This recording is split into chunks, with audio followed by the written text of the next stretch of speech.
హే వాడు డబ్బున్నోడురా, అసలు ఎంత డబ్బులుంటే వాడిని డబ్బున్నాడు అని చెప్పి అంటారు. అసలు ఒక సక్సెస్ఫుల్ లైఫ్ స్టైల్ని, సొఫిస్టికేటెడ్ లైఫ్ స్టైల్ని కనుక లీడ్ చేయాలి అంటే ఎంత డబ్బులు కావాల్సి ఉంటుంది? దీనికి సంబంధించి పూర్తి సమాచారం ఇవాళ మనతో చెప్పడానికి ఫైనాన్షియల్ ఎక్స్పర్ట్ గిరిబాబు గారు ఉన్నారు. సో వారి మాటల్లోనే మరింత సమాచారం అడిగి తెలుసుకుందాం. హాయ్, హలో, నమస్తే, వెల్కమ్ టు సుమన్ టీవీ. నేను మీ Rajeev Pasupuleti. So let's start. Hi sir, నమస్తే. నమస్తే అండి సార్, ఎలా ఉన్నారు? ఫైన్ అండి సార్, మనకి రెగ్యులర్ గా చూస్తూ ఉంటాం, వింటూ ఉంటాం, చాలా మంది వాడికి ఏంట్రా వాడు డబ్బున్నోడు అని చెప్పి అంటూ ఉంటారు. అసలు డబ్బులు ఎంత ఉంటే వాడిని డబ్బున్నోడు అని అనొచ్చు. అట్ ది సేమ్ టైం ఒక సొఫిస్టికేటెడ్ లైఫ్ స్టైల్ ని కనుక లీడ్ చేయాలంటే ఎంత డబ్బులు అవసరం అవుతాయి? ఇక్కడ ఒకటి మీరు ఒక పాయింట్ మిస్ అవుతున్నారు. డబ్బులు ఉండడమే కాదు, అది ఏ రూపంలో ఉండడం కూడా important. That is also true. ఎందుకంటే నార్మల్ గా ఇప్పుడు చాలా మందికి మీరు చెప్పినట్టుగా వాళ్ళు డబ్బు ఉన్నోడు అంటే ఆ డబ్బులు ఏ రూపంలో ఉన్నాయి? ఒక 10 బిల్డింగ్లు, ప్లాట్, ఫ్లాట్, స్థలము, పొలము ఉండి మరి నెల తిరగగానే మెయింటెనెన్స్ కావాల్సిన డబ్బులు కూడా అందకపోతే వాళ్ళని ఆస్తిపరులు, కోటీశ్వరులు అనొచ్చా? ఓకే, లిక్విడిటీ కావాలి అంటారు. Very very important. ఇది మన వయసు పెరిగిన కొద్దీ 50, 55, 60 సంవత్సరాలకు వెళ్ళినా కొద్దీ మీ ఆస్తి ఏ రూపంలో ఉండాలి అంటే మాక్సిమం ఫైనాన్షియల్ అసెట్స్ రూపంలో ఉండాలి. ఫైనాన్షియల్ అసెట్స్ రూపంలోకి లేదు అంటే మీరు 30s, 35s ఈ ఏజ్ లో ఉంటే మీరు ఏదైతే అక్యుములేట్ చేసుకుంటారో వాటన్నిటిని నెమ్మదిగా 50 తర్వాత ఫైనాన్షియల్ అసెట్స్ రూపంలోకి మార్చుకుంటూ వెళ్ళాలి. This is the basic and very very very essential thumb rule ఇప్పుడు. ఎందుకంటే నా దగ్గరికి డైలీ 2-3 వాకిన్స్ వస్తూ ఉంటారు. అందులో మెజారిటీ రిటైర్డ్ అయిన వాళ్ళు వస్తూ ఉంటారు. వాళ్ళ పరిస్థితి ఎలా ఉంటుంది అంటే, మొన్న రీసెంట్ నా దగ్గరికి ఒక పోలీస్ డిపార్ట్మెంట్ లో ఒక రిటైర్ అయిన ఒక ఎస్పీ వచ్చాడు. మన ఎస్పీ మనం ఏమనుకుంటే ఎస్పీ అంటే చాలా చేస్తారని చెప్పి అనుకుంటూ ఉంటాం. Very very very sincere police officer. 35 years department కి సర్వీస్ చేసి ఫ్యామిలీ మొత్తానికి బ్యాక్ బోన్ లాగా ఉండి లాస్ట్ ఏప్రిల్ రిటైర్ అయ్యాడు. ఏప్రిల్ ముందు వరకు ప్రతి నెల ఫస్ట్ అవ్వగానే టింగ్ మన శాలరీ పడిన మెసేజ్ వచ్చినప్పుడు ఒక హ్యాపీగా ఫీల్ అయ్యేది. ఏప్రిల్ అయిపోయింది కదా, మే, జూన్, జూలై శాలరీ రావట్లేదు. రిటైర్ అయిపోయాడు కాబట్టి. కానీ ఖర్చులు ఆగుతాయా? ఆగవు కదా. ఆయన ఈ 35 years ఏం చేశాడు అంటే వచ్చిన డబ్బులు వచ్చినట్టు కుటుంబానికి ఖర్చు పెట్టేశాడు, అంటే చేశాడు. ఇప్పుడు అవన్నీ ఫిక్స్డ్ అసెట్స్ లో పెట్టాడు. స్థలాలు అక్కడెక్కడ ప్లాట్స్ తీసుకున్నాడు. 200 square yard, 300 squares అలా తీసుకున్నాడు. సడన్ గా ఇప్పుడు ఆ స్థలం కొనేటప్పుడు ఉన్న పర్పస్ ఏంటి అంటే ప్రత్యేకంగా ఏమీ నిర్ణయించుకోలేదు, బట్ ఒక వెల్త్ క్రియేషన్ లాగా ఉంటుంది, నా దగ్గర జీతం వస్తుంది, ఎక్కడ సేవింగ్ చేయాలనే ఉద్దేశంలో సేవింగ్ చేశాడు. బట్ పరిస్థితి ఏంటంటే ఇప్పుడు ఇంకా ఒక పాప మ్యారేజ్ కావాలి, లిక్విడిటీ లేదు. సరే ఈ స్థలం ఉంది, దీన్ని అమ్మి చేద్దామా అంటే కొనే పరిస్థితి లేదు. మీకు తెలుసు రియల్ ఎస్టేట్ ఎంత డౌన్ నడుస్తుందో. ఇప్పుడు డౌన్ నడుస్తుంది అంటే అమ్మడానికి బయ్యర్ దొరకట్లేదు.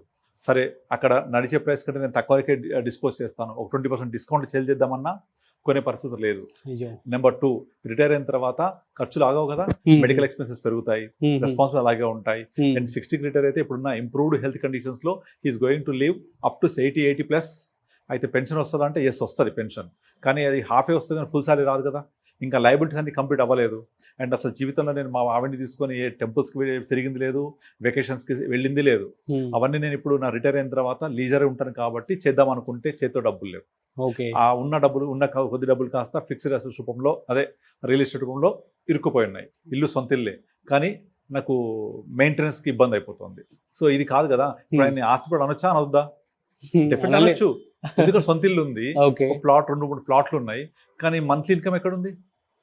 అండ్ వాళ్ళ పాప మ్యారేజ్ చేయాలి, మ్యారేజ్ కి డబ్బులు కావాలి అంటే ఈ ప్లాట్ అమ్ముతేనే వస్తాయి, వేరే ఇంకా సేవింగ్స్ లేవు. ఆ జీపీఎఫ్, పిఎఫ్ ఉన్నాయి డబ్బులు, అవి కూడా అవి వచ్చినాయి కాస్త ఇమీడియట్లీ కొంత మెయింటెనెన్స్ కి దీనికి నడిచిపోతుంది. ఇప్పుడు he's looking at next 20 years.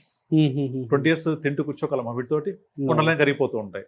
So ఆ లిక్విడిటీ ఎక్కడ ఉంది అంటే, పోనీ ఆ ఉన్నే తింటూ కూర్చుంటే ఫ్యూచర్ నీడ్స్ ఎలా? అండ్ ఇంకొకటి, ఇవాళ మంత్లీ మెయింటైన్ చేయాలి అంటే ఒక కుటుంబానికి మినిమం 50,000 కంపల్సరీ కావాల్సిందే. ఇవాళ ఒక 5 years తర్వాత దట్ బికమ్ డబల్. మళ్ళీ 10 years తర్వాత మెడికల్ ఎక్స్పెన్సెస్, ఇంకా వేరే ఇంకేదైనా వెకేషన్స్కి వెళ్ళాలి, ఏదైనా శుభకార్యాలు ఉన్నాయనుకోండి, ఖర్చులు ఉంటాయి కదా. సో ఇక్కడ ఆస్తిపరులు అంటే డబ్బు రూపంలో ఉండడం చాలా చాలా ఇంపార్టెంట్ మన వయసు పెరిగే కొద్దీ. అదే మీరు 30లో ఉన్నారనుకోండి, 30లో ఉంటే ప్రాబ్లం లేదు, మీరు ఉన్న డబ్బులతోటి ప్లాట్లు కొనండి, మీకు ఇన్కమ్ వస్తూ ఉంటుంది, ఆదాయం వస్తుంటుంది, శాలరీ వస్తుంటుంది, you have a time to do other than job కూడా వేరే బిజినెస్ చేసే అవకాశం ఉంటుంది, ఎనర్జీ ఉంటుంది, టైం ఉంటుంది, అన్ని. అప్పుడు మీరు దాన్ని బిల్డ్ చేసుకుంటూ ఉండాలి. But once you cross up to 50, 55 you have to convert your fixed assets into financial assets. Okay, మరి బై ద వే ఎస్పీకి ఏమని చెప్పారు మీరు? లేదు, లిక్విడిటీ లేదు, ఇమీడియట్ అమ్మాల్సిందే. అమ్మకపోతే మన డబ్బులు రావు. మరి ఇక్కడ డబ్బులు లేనప్పుడు నేను ఏం చేస్తాను?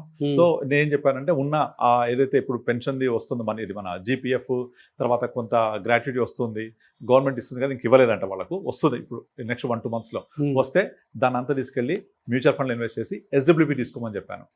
ఆఫ్టర్ 6 months తర్వాత లేదా 1 year తర్వాత ఈ ఒక 6 months వరకు కొంచెం దాన్ని గ్రో అవ్వనివ్వాలి.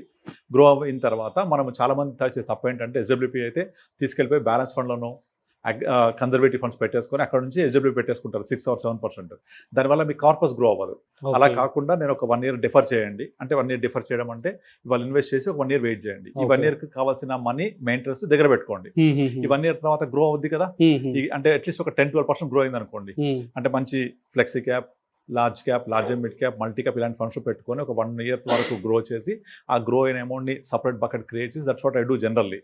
ఒక సపరేట్ బకెట్ క్రియేట్ చేసి అందులో నుంచి ఎస్డబ్ల్యూ పెట్టుకుంటాం.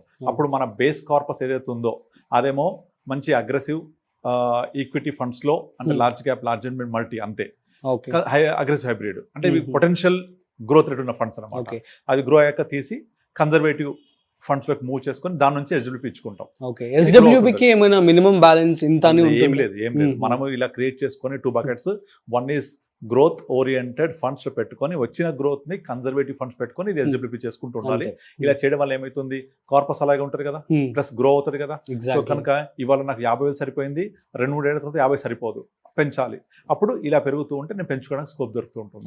అట్లా ఉన్న డబ్బులు ఏవైతే ఇప్పుడు రిటర్న్ ఎంత వస్తున్నాయో that is only resources he has right now. మిగతా అన్ని మీరు అన్నట్టుగా ఆస్తిపరుడే, కానీ లిక్విడిటీ లేకపోవడం వల్ల వాళ్ళు ఆస్తిపరుడు అనొచ్చా అంటే బిగ్ క్వశ్చన్ మార్క్. సో ఉన్న రిటైర్మెంట్ అయిన తర్వాత వచ్చే జీపీఎఫ్, తర్వాత commutation, leave and cash funds, ఇవన్నీ తోటి కొంచెం కార్పస్ క్రియేట్ చేస్తే పెద్ద అమౌంట్ కూడా ఏం లేదు, అరౌండ్ less than crore ఉంది అంతే. ఆ క్రోర్ మీద ఎంత పెట్టగలం మనం ఎస్డబ్ల్యూపీ? సో కనుక అట్లీస్ట్ రిటైర్ అయినట్టుకి మనము మన లైఫ్ స్టైల్కి తగ్గట్టు కనీసం ఒక 3 to 4 crores జమ చేసుకోవాలి. జమ చేయాలి అంటే మీరు ఈ ప్లాన్ ఒకరోజు చేస్తే రాదు. అట్లీస్ట్ మీరు 35-40 years వచ్చినప్పటి నుంచే మన రిటైర్మెంట్ కోసం ప్లాన్ చేసుకుంటూ ఉండాలి. At the same time children education, children marriage, other liabilities ఇవన్నీ చేసుకుంటూ ఫుల్ఫిల్ చేసుకుంటూ ఒక 3-4 crores జమ అవ్వాలి అంటే మీ ఇన్వెస్ట్మెంట్ జర్నీ 20 years ముందు స్టార్ట్ అవ్వాలి. అప్పుడే పవర్ ఆఫ్ కాంపౌండింగ్ మనం చూడగలుగుతాం. ఆ పవర్ ఆఫ్ కాంపౌండింగ్ తర్వాత మనకు వచ్చే రిటర్న్ లో నుంచి మనం లైఫ్ టైం ఎంజాయ్ చేస్తూ ఉండొచ్చు. ఎందుకంటే ఇప్పుడు ఒకప్పుడు లాగా మనం తప్పు చేస్తే దేవుడు నీకు శిక్షిస్తారని చెప్పేవాళ్ళం కదా, దేవుడు అడ్వాన్స్ అయిపోయాడు. తప్పు చేస్తే ఈ జన్మలోనే శిక్ష, ఈ జన్మలోనే అన్ని అయిపోతాయి. అట్లాగే ఈ జన్మలో మనము ఏదైతే సంపాదిస్తున్నామో నేను నా కోసం, నా ఫ్యామిలీ కోసం నేను స్పెండ్ చేయాలి, లైఫ్ లీడ్ చేయాలి. లైఫ్ అంటే ఏంటి? లీడ్ చేయడమే కదా, జీవితం అంటే జీవించడమే కదా. అంతేగాని నేను సంపాదించి నా పిల్లలకి ఇస్తా, నేను సంపాదించి వాళ్ళకు ఏం లేకుండా ఇబ్బంది లేకుండా చేస్తా, వాళ్ళకు 10 కోట్లు క్రియేట్ చేస్తా అంటే వాళ్ళు సంపాదించలేరా? దాని వాళ్ళు సోమారిపోతులు అవుతారు తప్ప వాళ్ళకు మనం ఇచ్చేది అది కరెక్ట్ కాదు అది యాక్చువల్గా. సో వాళ్ళకి let them make to how to live, ఎలా సంపాదించుకోవాలో మార్గం నేర్పాలి. ఇప్పుడు ఒక సింహం ఉందనుకోండి, అది జూలో ఉందనుకోండి, జూలో సింహాన్ని వాడు ఒక చిన్న అంటర్ పట్టుకొని ఇట్లా కూర్చొని లేస్తాడు. ఎందుకంటే చిన్నప్పటి నుంచి ట్రైన్ చేస్తారు దాన్ని, పాపం దాని నైజం మర్చిపోయింది, అది హంటింగ్ చేయడం మర్చిపోయింది. దాన్ని అడవిలో వదిలేయండి, ఆ సింహాన్ని 10 రోజులు చచ్చిపోతుంది, అది కుక్కలు చంపేస్తుంది దాన్ని, ఎందుకంటే అది వేటాడడం మర్చిపోయింది. అలాగే పిల్లలకు కూడా మనము ఎలా సంపాదించాలి నేర్పాలి ఇప్పటి నుంచి. అంతేగాని వాళ్ళకి నేను సంపాదించి వాళ్ళకి ఇస్తా, సంపాదించి చేస్తా. అందుకే ఇప్పుడు ఏసీబీ పట్టుకుంటారు కదా కొంతమంది పెద్ద పెద్ద ఆఫీసర్స్ని, వాళ్ళ దగ్గర 100 కోట్లు వెళ్తాయి. నిజంగా అది ఏం చేసుకుంటారో నాకైతే అర్థం కాదు. 60 సంవత్సరాలు 70, ఇప్పుడు రీసెంట్గా దొరికిన ఆయన దగ్గర 70 సంవత్సరాల తర్వాత ఇప్పుడు అంత సంపద ఉంది, ఒక 500 కోట్లు ఉంది. పేపర్లో 500 వస్తే నిజంగా 1000 కోట్లు ఉండొచ్చు. ఆయన వయసు ఆల్రెడీ 70 సంవత్సరాలు. ఏం చేసుకుంటాడు అంటే కొడుకులకు ఇద్దామన్న ఉద్దేశం అయింది. ఇస్తే వాళ్ళు మంచోళ్ళు అనుకోండి, కొడుకులు ఎంత డబ్బులు ఇచ్చినా సరిపోదు. చెడ్డోళ్ళు అనుకోండి, వాళ్ళకు ఎంత ఇచ్చినా సరిపోదు, మంచోడికి అవసరమే ఉండదు. అంతేనా? మంచోళ్ళకి అవసరం ఉండదు, చెడ్డ వాళ్ళకి ఎంత ఇచ్చినా సరిపోదు. మరి ఎందుకు ఇవ్వాలి వాళ్ళకు? అంటే మనము హ్యాపీగా ఇప్పుడు ఆయన అంత సంపాదించి నిజంగా నిద్రపోగలుగుతాడా హ్యాపీగా? చెప్పండి. ఎక్కడ ఏ కాలింగ్ బెల్ నొక్కితే ఎవరు వచ్చిందని భయం, ఏ అన్నోన్ నెంబర్ మోగితే ఫోన్ మోగితే ఎవరు ఫోన్ చేశారని భయం. అవసరం అది? కానీ సరిగ్గా నిద్ర కూడా పోలేడు. ఇది కాదు సంపద అంటే. నువ్వు హ్యాపీగా నిద్రపోవాలి, హ్యాపీగా తినది అరగాలి. సో ఇది యాక్చువల్గా ఆస్తి అంటే. అది సంపాదించాలి అంటే మీరు liquidity is very very important. That liquidity through నిజాయితీ. ఆ లిక్విడిటీ తోటి మీరు మీ యొక్క కార్పొరేట్ బిల్డ్ చేసుకోవాలి, బటన్ కొడితే డబ్బులు రావాలి. ఇది ఫిక్స్డ్ అసెట్స్ ఎప్పుడు చేయాలి? At the age of 30, 35, 40. దాన్ని కన్వర్ట్ చేయాలి. చాలా ఎగ్జాంపుల్స్ చెప్పాను ఇదివరకు. So let's come back to the question sir. Hmm. So నేను క్వశ్చన్ ఏమన్నాను అంటే ఇప్పుడు ఇంత డబ్బులు ఉంటే వాడు ఆస్తిపరుడు. సో అరౌండ్ ఇప్పుడు మీరు చెప్పిన దాన్ని బట్టి 3 to 4 crores అంటారు as of now. 3 to 4 crores ఉంటే మనం మంత్లీ ఒక 2.5 lakh తీసుకోవచ్చు. ఓకే. తీసుకుంటే Hmm. అక్కడ లైబిలిటీస్ బట్టి, లైఫ్ స్టైల్ బట్టి, ఇప్పుడు నార్మల్ గా మనము 15-20 సంవత్సరాల నుంచి ఇప్పుడు వరకు లేదా ఇంకా ముందు నుంచి చూసుకుంటే మార్నింగ్ 4 ఇడ్లీ, మధ్యాహ్నం ఇంత లంచ్, రాత్రి 2 చపాతి, ఇదే కదా. దీని ఖర్చు ఎంత పెరిగింది? చాలా తక్కువ పెరిగింది. సో మనకు పెరుగుతున్నాయి ధరలు, ఖర్చులు రెండు ఉంటాయి. పెరుగుతున్నాయి ధరల, ఖర్చులు పెరుగుతూ ఉంటాయి. అంటే మనం పెట్టే ఖర్చులు అవి, ధరలు కాదు. ధరలు దాని పాటికి అది స్థిరంగా 5-6% పెరుగుతాయి, కానీ ఖర్చులు ఎక్కువ పెరిగినాయి. ఎగ్జాంపుల్, ఇప్పుడు మీరు సెల్ ఫోన్ తీసుకోండి, life style expenses, left trap. అది సెల్ ఫోన్ తీసుకోండి, ఒక 15 years బ్యాక్ ఎంత ఉండే? చాలా తక్కువ ఉండే, 5,000, 6,000, 7,000. ఇప్పుడు 30,000, 40,000 తక్కువ ఫోన్ ఉందా ఎవరి దగ్గర? లేదు. అసలు 30,000 కాదు, 1 lakh వెళ్ళిపోయింది కదా. 1 lakh దాటేసింది. అండ్ ఆ ఫోన్ లైఫ్ ఎంత? Hardly 2 years. అంటే every 2 years you need a new phone. And ఇదివరకు ఇంటికో టీవీ, ఇప్పుడు రూమ్ కో టీవీ. అవునా? ఇంట్లో ఒక ఫోన్, ఇప్పుడు మనిషికో ఫోను, 2 ఫోన్లు. ఒకప్పుడు కేబుల్ టీవీ ఉంటే 200 రూపాయలు. ఇవాళ కేబుల్ టీవీ పోయింది కదా. కేబుల్ టీవీ పోయి ఓటీటీలు వచ్చిన తర్వాత, ఈ మన లైక్ ఇవన్నీ వచ్చిన తర్వాత మనకు యాక్చువల్గా కాస్ట్ తగ్గించాయా? పెంచాయి చాలా. పేపర్ యూజ్ అని పెట్టారు కదా, పేపర్ యూజ్ అంటే మీరు వాడితేనే కట్టాలి. అదే మీరు సిటీ కేబుల్ అలాంటి వాటిలో ఇస్తే 250 కట్టేస్తారు, ఎక్కువ ఖర్చు అవుతుంది అంటారు. ఇక్కడ నిజంగా ఎప్పుడు ఖర్చు అవుతుంది? ఇప్పుడు కాదు, అప్పుడు 250తో పోయేది. Today we are paying more than 1,000 rupees. అన్ని ఓటీటీస్, సబ్స్క్రిప్షన్స్, తర్వాత ఈ సెటెడ్ టీవీస్ పెట్టుకుంటే 1,000 rupees is just nothing. And వైఫైలో నిల్లు లేదు. ఇవన్నీ పెరిగాయా? ఏంటి ఖర్చులు? సో ఇవి పెరుగుతూ ఉంటాయి, ఇలాగే పెరుగుతూ ఉంటాయి ఇంకా. అండ్ తర్వాత మనం ఏం చేస్తాము, ఫస్ట్ ఉన్న ఇల్లు నార్మల్ డబుల్ బెడ్రూమ్ సరిపోదు, will move to other big house, అక్కడి నుంచి గేటెడ్ కమ్యూనిటీ, అక్కడి నుంచి హై రైజ్. పెరిగినా కొద్దీ ఖర్చులు అట్లే పెరుగుతుంటాయి, అట్లాగే మెయింటెనెన్స్ పెరుగుతుంటుంది.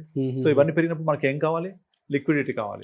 సో అక్కడ మీకు ఎంత డబ్బులు ఉంటే సరిపోద్ది అంటే, మనకు నార్మల్గా 4 ఇడ్లీ ఇంత లంచ్, 2 చపాతీకి సరిపోయేంత ఉంటే సరిపోతుంది. కానీ మన లైఫ్ స్టైల్ని లీడ్ చేయాలి, లైఫ్ లివింగ్ చేయాలి, బాగుండాలి అనుకుంటే అట్లీస్ట్ మీరు ఒక 20 years పీరియడ్లో సంపాదించిన ప్రతి 100 రూపాయల్లో 15% సేవ్ చేయండి. That's a thumb rule. అంటే ఎంత ఉంటే కాదు, ఎంత కావాలి ఇంపార్టెంట్ కదా. ఎంత కావాలి అనుకుంటేనే మనము చేయగలుగుతాం. ఆ కావాలి దానికి మన దగ్గర ముందు నుంచి ఎంత మనం ప్లాన్ చేసుకుంటూ వెళ్ళాలి, ఇన్కమ్లో ఎంత నేను కంట్రిబ్యూట్ చేయాలి, అది ఎంత గ్రో అవ్వాలి, ఎంత రావాలి నాకు. సో మనకి ఎంత కావాలి ఆలోచించాలి, ఎంత ఉండాలో కాదు. ఉండాలంటే హద్దే ఉండదు దానికి కదా. Super sir, thank you so much. So guys, మీ అందరికీ అర్థమైంది కదా. సో ప్రజెంట్ మనం చూస్తున్నట్టయితే ఇన్ఫ్లేషన్ అనేది ఎప్పటికప్పుడు పెరుగుతూ వస్తుంది. సో కాబట్టి మీ యొక్క నీడ్స్ని బట్టి, మీ యొక్క అవసరాలను బట్టి మీరు ఇన్వెస్ట్మెంట్ అయితే చేసుకోండి. సో మరొక ఇంట్రెస్టింగ్ కాంటెంట్తో మళ్ళీ కలుద్దాం. అంతవరకు చూస్తూనే ఉండండి Suman TV. This is Rajeev signing off. Video నచ్చినట్లయితే like, share and subscribe. Thanks for watching.